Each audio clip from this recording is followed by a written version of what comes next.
پر شاہد مدارس کے سپوت اس ملک کے جانباز غازی ہیں۔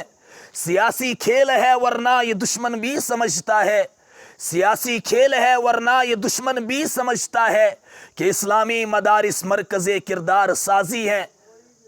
ایک وہ وقت آیا جب ہندوستان کی سرزمین کے اندر انگریزوں کا جب ناپاک سایہ پڑا، پورے ملک میں فرنگیوں نے اپنا جال بچھایا، وہ اپنی شاطرانہ اور عیارانہ چالوں سے برسر اقتدار ہوئے۔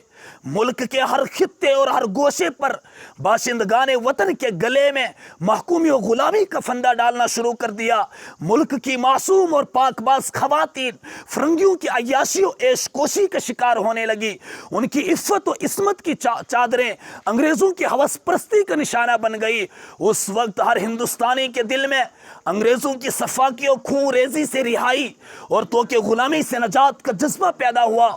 ہر شخص برسر پیکار تھا، ہر طرح کی مالی اور جانی قربانی پیش کرنے کے لیے تیار تھا۔ استقلال و حریت کے خاطر سرفروشی کی ملک گیر تحریک چلائی گئی۔ ہر شخص سے راگ آلاپتا نظر آیا کہ سرفروشی کی تمنا اب ہمارے دل میں ہے، سرفروشی کی تمنا اب ہمارے دل میں ہے۔ دیکھنا ہے کہ زور کتنا بازوئے قاتل میں ہے۔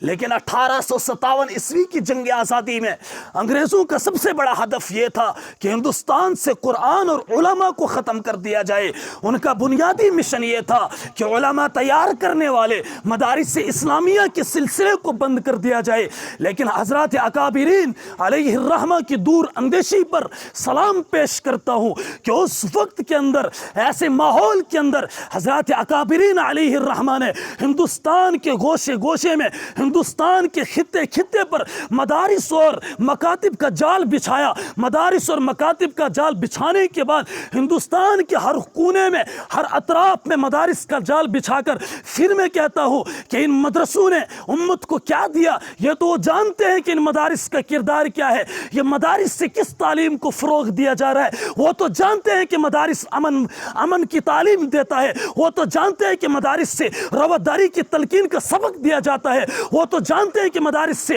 ہمدردی اور یگانگت اور اتفاق کا سبق پڑھایا جاتا ہے۔ لیکن پھر میں کہتا کہ اس بزم جنوں کے دیوانے، اس بزم جنوں کے دیوانے ہر راہ سے پہنچے محفل تک، بیتابی ان کی عام ہوئی صحراؤں سے لے کر ساحل تک۔ ہاں سنگ گراں پہ جو لکھتے تھے اپنے دل ناداں کا حال، شاہد کے تلاش مقتل میں کوئی پتھر پہنچے قاتل تک۔ بہرحال اللہ تبارک و تعالی